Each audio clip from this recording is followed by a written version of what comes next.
आज हम बात करते हैं CFT या फिर क्रिस्टल फील्ड थ्योरी के बारे में।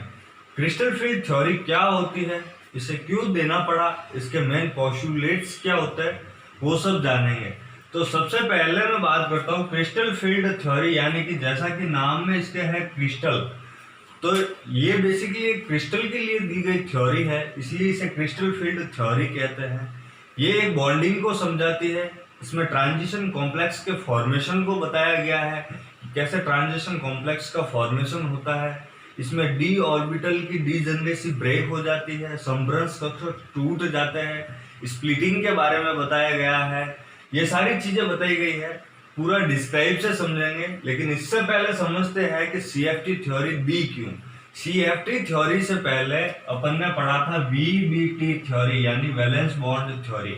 वैलेंस बॉन्ड थ्योरी हमें ये कहती है कि मेटल और लिगेंड के बीच में कोवेलेंट या फिर कोऑर्डिनेशन बॉन्ड प्रेजेंट होगा। कैसा? कोवेलेंट या फिर कोऑर्डिनेशन बॉन्ड प्रेजेंट होगा एक मेटल और लिगेंड के बीच में। ये कहती है VBT। VBT का दूसरा पोस्टुलेट्स क्या था कि एक तो मेटल और लिगेंड के बीच में कोवेलेंट बॉन्ड प्रेजेंट होगा या कोऑर्डिनेशन होगा। दूसरा, इसमें जो ऑर्बिटल होते हैं वो हो जाते हैं फ्यूज।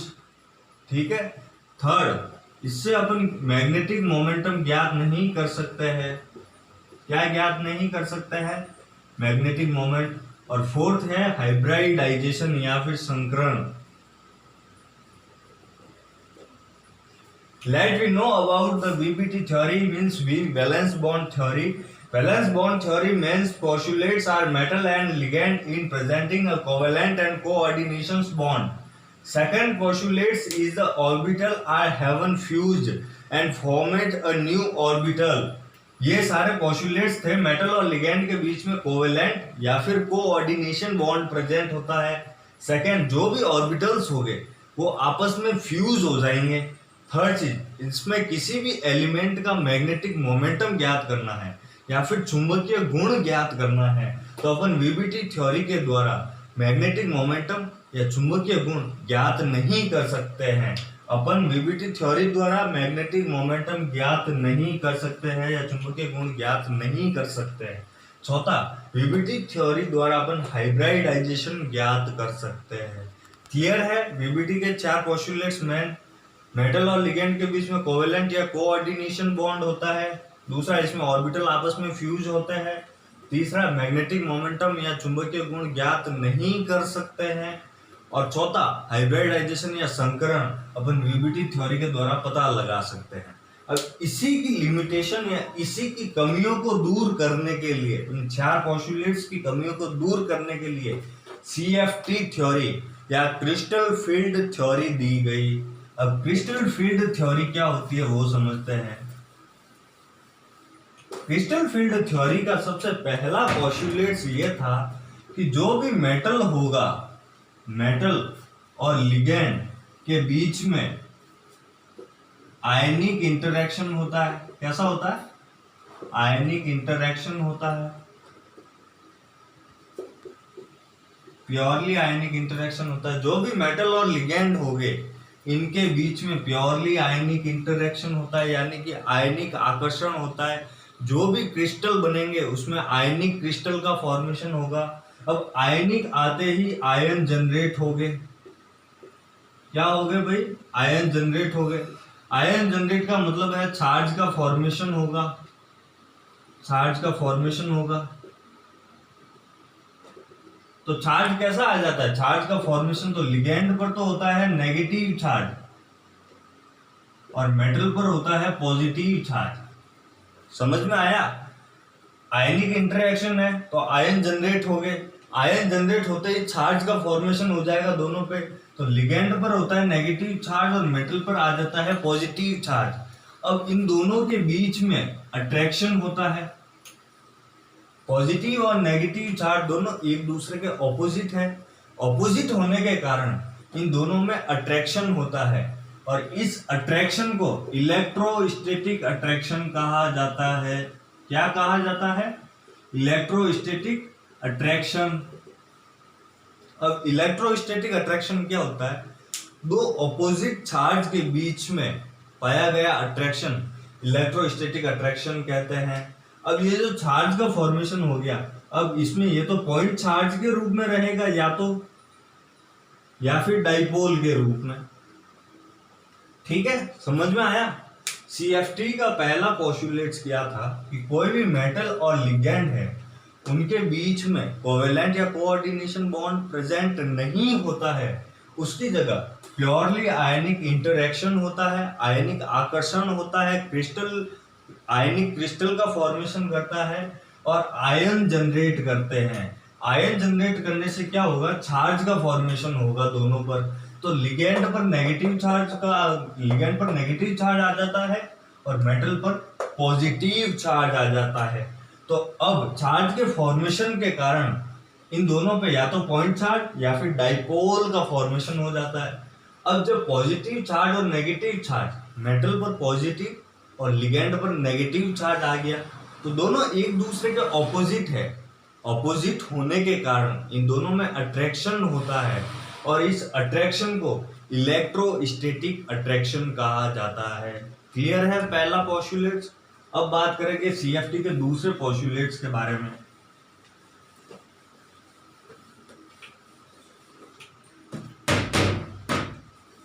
देखो CFT का फर्स्ट पोस्टुलेट्स क्या है, मेटल और लिगेंड के बीच में क्या होगा, प्योरली आयनिक इंटरेक्शन। क्लियर है, ठीक है। अब मैं बात करता हूं आगे दूसरे पॉइंट पर। पहला तो अपन ने बता दिया कि मेटल लिगेंड के बीच में प्योरली आयनिक इंटरेक्शन होगा, चार्ज डेवलप हो गए, पॉइंट चार्ज के रूप में रहेगा या फिर डाइपोल जनरेट हो गए। अब दूसरा पॉइंट क्या है कि अपन अगर CFT का यूज करते हैं तो इसमें किसी भी एलिमेंट का मैग्नेटिक मोमेंटम ज्ञात कर सकते हैं या चुंबकीय गुण ज्ञात कर सकते हैं। यानी कि VBT की दो लिमिटेशन तो दूर की इसने। मेटल और लिगेंड के बीच में प्योरली आयनिक इंटरेक्शन होगा, पहली चीज। दूसरा, मैग्नेटिक मोमेंटम ज्ञात कर सकते हैं। तीसरा चीज इसने क्या बताई CFT ने कि जो d ऑर्बिटल्स होते हैं इनमें पाई जाती है स्प्लिटिंग। अब ये स्प्लिटिंग क्या होती है, d ऑर्बिटल्स अगर ग्राउंड स्टेट पर व्यवस्थित है तो d ऑर्बिटल के पांचों ऑर्बिटल्स की एनर्जी सिमिलर रहती है, इसे कहते हैं डी जनरेसी ऑर्बिटल। लेकिन जब कोई लिगेंड मेटल के कांटेक्ट में आता है तो ये ऑर्बिटल्स ग्राउंड स्टेट से एक्साइटेड स्टेट में चले जाते हैं, और जब भी ये ऑर्बिटल ग्राउंड स्टेट से एक्साइटेड स्टेट में जाते हैं तो इनकी डी जनरेसी ब्रेक हो जाती है। इनकी एनर्जी जो सिमिलर थी वो एनर्जी ब्रेक हो जाती है और डी ऑर्बिटल्स दो भाग में डिवाइड हो जाते हैं, इसे कहते हैं स्प्लिटिंग।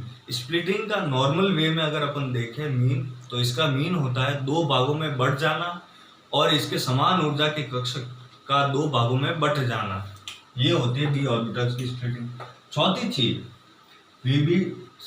CFT ने हमें हाइब्रिडाइजेशन या फिर संकरण के बारे में कुछ नहीं बताया। CFT के द्वारा आप हाइब्रिडाइजेशन या संकरण को CFT के द्वारा आप ज्ञात नहीं कर सकते। पांचवा पॉइंट क्या था, पांचवा पोस्टुलेट्स कि CFT ने हमें डी ऑर्बिटल की स्प्लिटिंग तो बता दी कि डी ऑर्बिटल्स ऐसे टूटते हैं, लिगेंड के कांटेक्ट में आते हैं, इनकी एनर्जी हाई हो जाती है और ये दो भागों में बढ़ जाते हैं, इनके समान ऊर्जा के कक्षक टूट जाते हैं, उसे कहते हैं स्प्लिटिंग। यानी डी ऑर्बिटल के बारे में इन्होंने बात करी। फिर पांचवा पॉइंट, डी ऑर्बिटल के बारे में तो इन्होंने बात करी, लेकिन एस और पी ऑर्बिटल के बारे में इन्होंने कुछ नहीं बताया। ये थी CFT थ्योरी। CFT थ्योरी के 5 पोस्टुलेट्स थे। पहला रिवाइज कर रहा हूँ, वापस सुन लेना ध्यान से। मेटल और लिगेंड के बीच में प्योरली आयनिक इंटरेक्शन होता है। दूसरा, मैग्नेटिक मोमेंटम अपन ज्ञात कर सकते हैं किसी भी एलिमेंट का। तीसरा, डी ऑर्बिटल्स में स्प्लिटिंग पाई जाती है। चौथा, हाइब्रिडाइजेशन अपन CFT के द्वारा ज्ञात नहीं कर सकते, CFT ने हाइब्रिडाइजेशन के बारे में कुछ नहीं बताया। पांचवा, S और P ऑर्बिटल के बारे में ये कुछ नहीं कहता है। हाँ, और छठा, आप CFT के द्वारा एब्जॉर्प्शन स्पेक्ट्रा भी ज्ञात कर सकते हैं। एब्जॉर्प्शन स्पेक्ट्रा या फिर जितने भी जितने भी कॉम्प्लेक्स बनेंगे वो कलरफुल है या नहीं, उनमें कलर आप देख सकते हैं। ये सारी चीजें अपन को CFT बताती है, ठीक है। अब एक एक को डिस्क्राइब से समझेंगे। ये दो तो अपन ने क्लियर कर लिए, अब करेंगे डी ऑर्बिटल में स्प्लिटिंग कैसे होती है वो चीज, ठीक है।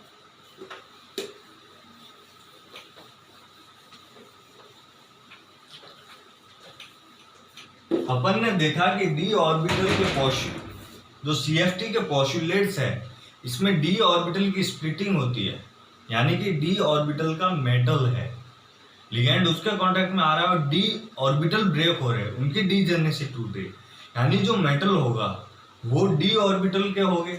अब डी ऑर्बिटल का है यानी ट्रांजिशन मेटल होगा। अब ट्रांजिशन मेटल से आकर लिगेंड जुड़ेगा तो ट्रांजिशन कॉम्प्लेक्स का फॉर्मेशन करेगा। किसका? Transition complex. अब ट्रांजिशन कॉम्प्लेक्स का क्यों फॉर्मेशन करेगा? क्योंकि जो मेटल है वो किसका है? डी सीरीज का।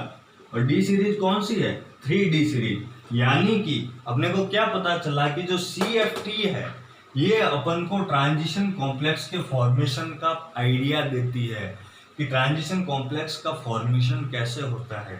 तो अपन देखते हैं कि ट्रांजिशन कॉम्प्लेक्स का फॉर्मेशन कैसे होता है, ठीक है। अगर कोई डी ऑर्बिटल है, मान लो ये 5 है, डी ऑर्बिटल 5 प्रकार के होते हैं, सबके नाम लिख रहा हूं मैं, DXY, DYZ, DZX, DX2Y2 और DZ2। अगर ये पांचों ऑर्बिटल ग्राउंड स्टेट पर व्यवस्थित है, कहां पर? ग्राउंड स्टेट पर, तो इन पांचों की 1 2 3 4 और 5, इन पांचों की एनर्जी कैसी होगी? सिमिलर। और जिन ऑर्बिटल्स की एनर्जी सिमिलर होती है उन ऑर्बिटल्स को डीजनरेसी ऑर्बिटल कहा जाता है। क्या कहा जाता है? डीजनरेसी ऑर्बिटल, या फिर समभ्रंश कक्षक कहा जाता है। समभ्रंश कक्षक, रिपीट कर रहा हूं, समभ्रंश कक्षक किसे कहते हैं? वे कक्षक या वे ऑर्बिटल जिनकी एनर्जी सिमिलर होती है उन्हें डीजनरेसी ऑर्बिटल या समभ्रंश ऑर्बिटल कहा जाता है। अब ये क्या होता है? जैसे ग्राउंड स्टेट पर पांचों ऑर्बिटल पड़े हैं, तो इन पांचों ऑर्बिटल की एनर्जी सिमिलर है, इसलिए इन्हें डीजनरेसी ऑर्बिटल कहा जाता है। ये ऑर्बिटल किसके हैं? मेटल के हैं। जब भी इनसे कोई लिगेंड कांटेक्ट में आएगा, अब कांटेक्ट में क्यों आएगा? शुरू में अपन ने देखा आयनिक इंटरेक्शन होता है, यानी लिगेंड पर होगा नेगेटिव चार्ज और मेटल पर होगा पॉजिटिव चार्ज। तो ऑपोजिट चार्ज होने के कारण इलेक्ट्रोस्टैटिक अट्रैक्शन से दोनों अट्रैक्ट होंगे। जैसे ही लिगेंड इस मेटल के ऑर्बिटल के कांटेक्ट में आता है या इसकी तरफ अट्रैक्ट होता है, तो मेटल के ऑर्बिटल की एनर्जी हाई हो जाती है और ये ग्राउंड स्टेट से एक्साइटेड स्टेट में चले जाते हैं, ठीक है। ये आ गए एक्साइटेड स्टेट में। अब एक्साइटेड स्टेट में आते ही डी ऑर्बिटल्स का क्या होता है कि एनर्जी हो जाती है हाई। ये मैंने एनर्जी के सिंबल को बता दिया। जैसे ही कि डी ऑर्बिटल के मेटल के डी ऑर्बिटल के कांटेक्ट में लिगेंड आता है, इनकी एनर्जी हाई हो जाती है और ये ग्राउंड स्टेट से एक्साइटेड स्टेट में चले जाते हैं। अब एक्साइटेड स्टेट में एनर्जी हाई होते ही इनकी जो डी जनरेसी होती है, समान ऊर्जा के कक्षक होते हैं, वो आपस में टूट जाते हैं। इनकी डी जनरेसी ब्रेक हो जाती है। क्या हो जाती है? डी जनरेसी ब्रेक हो जाती है और इनकी समभ्रंश कक्षक टूट जाते हैं और यहां से ये दो भागों में डी ऑर्बिटल बट जाते हैं। अब क्वेश्चन ये उठता है कि ग्राउंड स्टेट पे पड़ा था तब तो इसकी एनर्जी सिमिलर थी, जब लिगेंड कांटेक्ट में आया तो ये ग्राउंड स्टेट से एक्साइटेड स्टेट में गया, लेकिन यहाँ पे डी जनरेसी ब्रेक क्यों हुई? ये सभी सिमिलर एनर्जी के ऑर्बिटल्स है, फिर यहाँ आके इनकी एनर्जी क्यों डिवाइड हो गई, क्यों दो भागों में ये डिवाइड हो गए? तो आइए समझते हैं इसको। मैं ये रफ कर रहा हूँ, यहाँ लिख रहा हूँ मैं डी जनरेसी ऑर्बिटल, ठीक है। शॉर्ट में डी ई लिख रहा हूँ, समझ जाना, डी ओ। अब जो डी जनरेसी ब्रेक होती है ये क्यों होती है? क्योंकि अपन ने देखा मेटल और लिगेंड, इनके बीच में क्या होता है, आयनिक इंटरेक्शन होता है, चार्ज डेवलप होता है। लिगेंड पर चार्ज होता है नेगेटिव और मेटल पर होता है पॉजिटिव। ठीक है, तो ऑपोजिट चार्ज होने के कारण एक दूसरे को अट्रैक्ट करते हैं। तो यहाँ क्या हो रहा है, अट्रैक्शन हो रहा है भाई।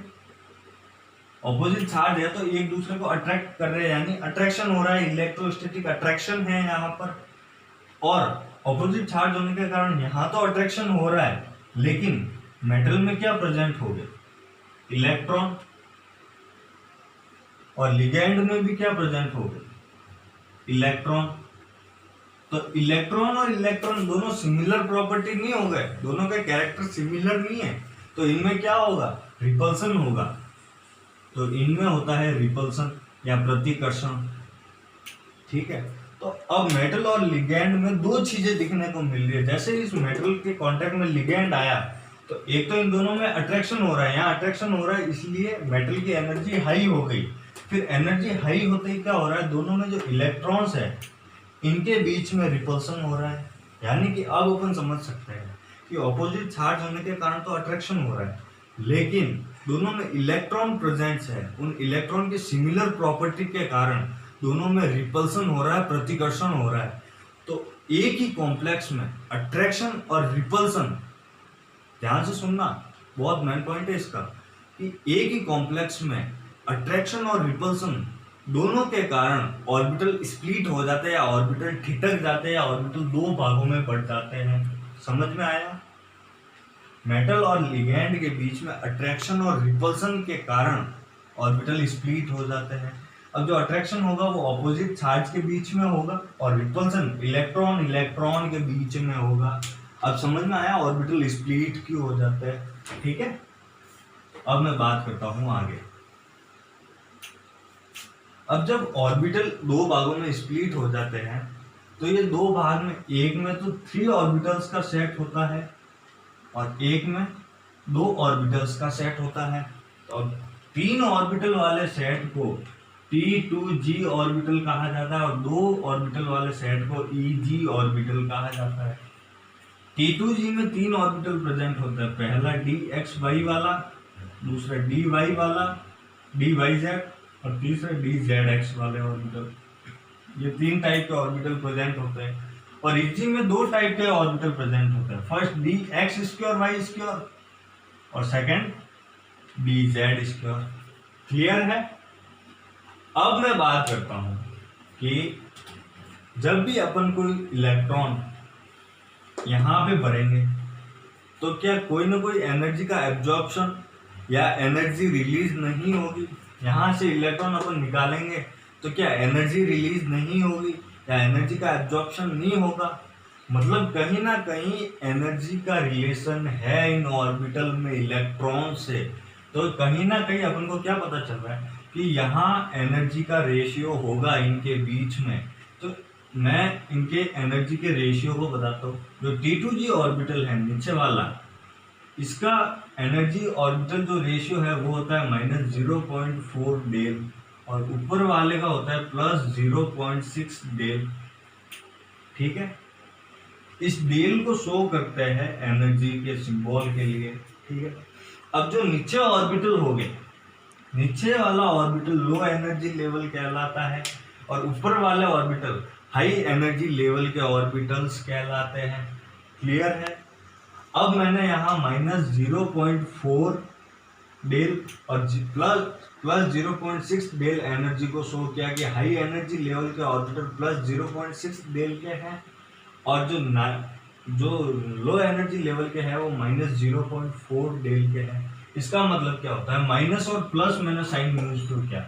माइनस साइन का मतलब होता है कि यहाँ पर एनर्जी का एब्जॉर्प्शन होगा और प्लस साइन का मतलब होता है यहाँ एनर्जी रिलीज होगी। ठीक है, तो अगर ये टोटल एनर्जी देखे अपन तो इसको शो करते हैं डेल नॉट से और इसे कहते हैं CFSE।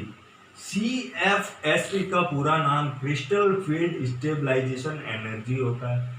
Crystal field stabilisation energy हमें क्या बताती है कि कोई भी कॉम्प्लेक्स होगा उसे स्टेबल होने के लिए जिस एनर्जी का एब्जॉर्प्शन प्लस जो एनर्जी रिलीज होती है is equal to total energy crystal field stabilisation energy कहलाती है। या फिर एक स्टेबल कॉम्प्लेक्स के लिए की गई यूज एनर्जी या total energy crystal field stabilisation energy कहलाती है। क्लियर है? इस प्रकार स्प्लिटिंग होती है CFT में। समझ में आया? क्लियर है? लो एनर्जी लेवल का ऑर्बिटल है और यह हाई एनर्जी लेवल का ऑर्बिटल है। अब मैं बात करता हूं कि जो d ऑर्बिटल है ये दो भागों में ही क्यों बिटे। ये जो d ऑर्बिटल है ये दो भागों में ही क्यों बटा। यहाँ पर 3 का सेट ही क्यों बना, यहाँ पे 2 का सेट ही क्यों बना। ऑक्टाहेड्रल में ऐसे रहेगा, जब टेट्राहेड्रल अपन कोई ज्योमेट्री लेंगे तो उसमें 3 के सेट ऊपर चले जाते हैं, यानी T2G हाई एनर्जी का हो जाता है और EG लो एनर्जी लेवल का हो जाता है। क्यों, ये अपन सेकंड पार्ट में देखेंगे। लेकिन ये 3 का सेट साथ में रहता है और ये 2 का सेट साथ में रहता है और ये 2 भागों में ही क्यों डिवाइड होता है, ये चीज अब देखेंगे। ये देखते हैं आगे। ठीक है, यहाँ तक क्लियर है सारा? ठीक है, अब मैं बात करता हूँ आगे।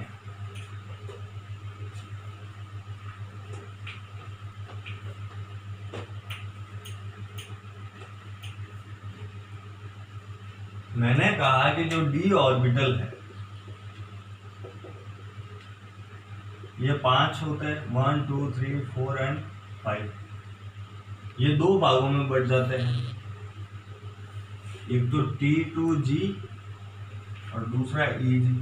T2G मैंने बताया 3 टाइप होते हैं, DXY, DYZ और तीसरा DZX।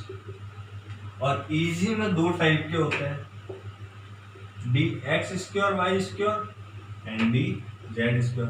तो अब मैं ये कहना चाहूंगा कि T2G जो सेट है इसमें ध्यान से देखें 3 प्रकार के ऑर्बिटल है, DXY, DYZ और DZX। और इसमें 2 सेट है, DX2 Y2 और DZ2। यानी कि इन तीनों को साथ में रखा, इन 3 ऑर्बिटल को, इस 3 ऑर्बिटल को साथ में रखा, मतलब इन तीनों ऑर्बिटल में कुछ तो सिमिलरिटी है, कुछ तो इनमें सिमिलरिटी है, तब इनको एक ग्रुप में रखा। और इन 2 में कुछ तो सिमिलरिटी है, तब इन 2 को एक ग्रुप में रखा। तो अपन देखते हैं इनमें सिमिलरिटी क्या है। तो सबसे पहले मैं एक्सिस में डिजाइन करता हूँ। सबसे पहले मैं 2 एक्सिस खींचता हूँ, DXY को बना रहे अपन, तो इसमें 2 एक्सिस है X और Y। तो मैं X और Y बना रहा हूँ, ये मान लिया मैंने Y एक्सिस है और ये मैं मान लिया X एक्सिस है। तो इसमें अब जो लोब होंगे वो कैसे बनेंगे, वो लोब यहाँ पर बनेंगे। लोब कहाँ बन रहे हैं, एक्सिस के बीच में बन रहे हैं। एक्सिस तो यहाँ है, ये देखो Y एक्सिस और X एक्सिस ये रहा। तो एक्सिस के बीच में लोब क्रिएट हो रहे हैं। ठीक है, अब दूसरा बनाते हैं DYZ। ये बना रहा हूँ मैं, मान लिया Y एक्सिस, ये मान लिया Z एक्सिस। लोब कहाँ बनेंगे, एक्सिस के बीच में बनेंगे। थर्ड में ले रहा हूँ DZX। मैंने मान लिया ये X एक्सिस है और ये Z एक्सिस है। तो अब लोब कहाँ बनेंगे, इनके बीच में ही बनेंगे। तो ये मैंने बना लिया, ये DZX ऑर्बिटल है, फिर DYZ ऑर्बिटल है और ये है DXY ऑर्बिटल है। ठीक है, अब ध्यान रखना मैंने तीनों में एक्सिस चेंज करे, इंटरचेंज करे एक्सिस, ये ध्यान रखना। अब DXY, DYZ और DZX जब तीनों एक्सिस के बीच में लोब डिजाइन करते हैं और इन ऑर्बिटल्स को डिजाइन करते हैं, तो एक सिमिलरिटी देखते हैं। तीनों में जो लोब है, ये जो लोब है ये 2 एक्सिस के बीच में बनता है। ये एक्सिस है, इन एक्सिस के बीच में बनेगा। यहाँ पे भी ये एक्सिस के बीच में बना, यहाँ पे भी एक्सिस के बीच में बना और यहाँ पे भी एक्सिस के बीच में बना, यानी एक्सिस के बीच में बन रहे हैं। तो ऐसे लोब जो एक्सिस के बीच में बनते हैं, ऐसे ऑर्बिटल्स के फॉर्मेशन को या ऐसे ऑर्बिटल के ओरिएंटेशन को नॉन एक्सियल ओरिएंटेशन कहा जाता है। क्या कहा जाता है, नॉन एक्सियल ओरिएंटेशन कहा जाता है। समझ में आया, क्लियर है? यानी कि ऐसे ऑर्बिटल जिनके लोब एक्सिस के बीच में प्रेजेंट होते हैं या एक्सिस के बीच में ओरिएंटेड होते हैं, उन्हें नॉन एक्सियल ओरिएंटेशन कहा जाता है। अब समझ में आया, कुछ आइडिया लगा? जो T2G में 3 ऑर्बिटल्स है, इन्हें नॉन एक्सियल ओरिएंटेशन के डिपेंडेंट पर एक ग्रुप T2G में रखा गया। ठीक है, क्लियर है। इसके आगे मैं बात करता हूँ EG ग्रुप की। EG ग्रुप में जब अपन एक्सिस बनाते हैं तो 3 एक्सिस बनाते हैं। मैंने मान लिया ऊपर वाला Z एक्सिस है, ये X एक्सिस है और ये Y एक्सिस है। इसके मिरर एक्सिस मैंने डिजाइन किए, ये Z डैश, ये Y डैश और ये X डैश। अब मुझे क्या बनाना है, dx स्क्वायर वाई स्क्वायर, यानी x के 2 लोब क्रिएट हो गए। तो x का एक लोब तो x एक्सिस के ऊपर बनेगा और दूसरा इसके मिरर एक्सिस के ऊपर बनेगा। तो दोनों लोब एक्सिस के ऊपर प्रेजेंट होते हैं। ठीक है, अब x स्क्वायर तो हो गया क्योंकि एक x और एक x plus x is equal to x square. अब y का बनाना है अपन को, तो एक y का तो इस एक्सिस के ऊपर लोब बनेगा और दूसरा लोब इस y डैश के एक्सिस के ऊपर बनेगा। तो ये क्या बन गया, y plus y is equal to y square, x plus x is equal to x square, y plus y is equal to y square. यानी कि इसमें जो लोब है वो एक्सिस के ऊपर बनेगा। ये रहा एक्सिस, देखो ये सारा एक्सिस है, एक्सिस के ऊपर लोब क्रिएट हो रहा है। तो इस प्रकार के ओरिएंटेशन को dx square y square orbitals का ये फॉर्मेशन है। और इस प्रकार का ओरिएंटेशन जहां पर लोब एक्सिस के ऊपर प्रेजेंट होते हैं, इन्हें एक्सियल ओरिएंटेशन कहा जाता है। क्या कहा जाता है, एक्सियल ओरिएंटेशन कहा जाता है। अब सेकेंड अपन देखते हैं dz स्क्वायर। dz स्क्वायर में मैं यहाँ बना रहा हूँ, ये z एक्सिस है, ये x एक्सिस है और ये y एक्सिस है। z का मैं मिरर इमेज बनाऊं तो एक एक्सिस z के अबाउट द प्लेन और एक बिलो द प्लेन में बनेगा और ये इस प्रकार लोब डिजाइन होंगे।